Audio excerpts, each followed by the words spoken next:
What can you tell us about West Virginia? Yeah, really good team. Obviously, they've had a ton of impactful wins. I mean, you don't beat programs like Gonzaga, Arizona, Kansas if you're not a really good team, really connected, have a great plan. They're playing extremely hard. Javon Small, probably one of the more aggressive players in the country, extremely valuable to their team, does a great job being aggressive, setting the tone, making plays for himself, his teammates, playing with tremendous level of confidence. And then what stands out to me and impresses me about me is all their guys, you can tell that they know what their team needs them to do to be successful, and that, night in and night out, they're committed to that plan. The update on Milan? Not yet. Again, I think we're looking 4 to 6 weeks range is probably what where we're looking at things.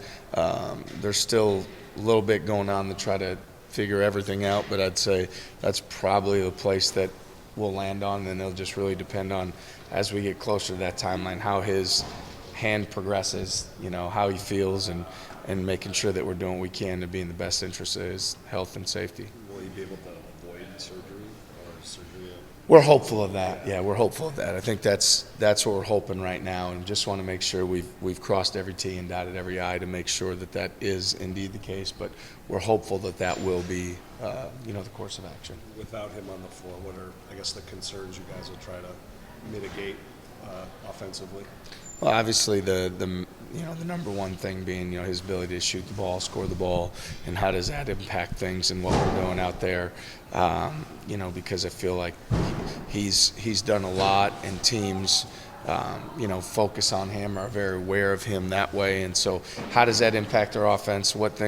How do we need to be adaptive and those sort of things? So we're still, like the other night, that's something we're still working through because we haven't had a lot of time on the practice court without him yet, so we're still building it. Have you already noticed teams loading the paint against Key with Milan still playing to try to keep him, out of the paint but contained?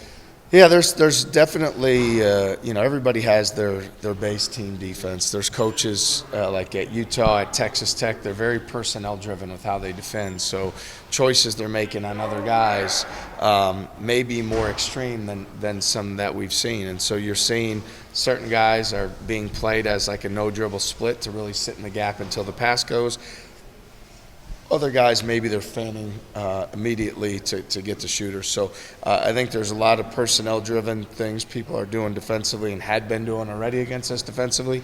It would be wise to assume that will continue moving forward. How important? I mean, Keyshawn and Taman both have been credible three-point threats. Not Milan, but the fact that they're shooting it from three. What does that give the offense in terms of just teams having to honor them being on the arc? Yeah, I think both guys shoot the ball better than even their makes and percentage dictates right now. And whether it's what we saw from Taman starting the year last year, how well he shot it, what we saw from Keyshawn toward the conclusion, how well he shot it, or at specific points in time, the confidence they have to knock it down. Both those guys put a ton of time into making those shots and have confidence in doing so. And I think it is just like everybody has to step up when somebody's down. Those guys just being a little bit more mindful of, getting my feet set and being ready to knock down that opportunity will be important for our offense. Given how Wednesday night's game played out, do you expect rotation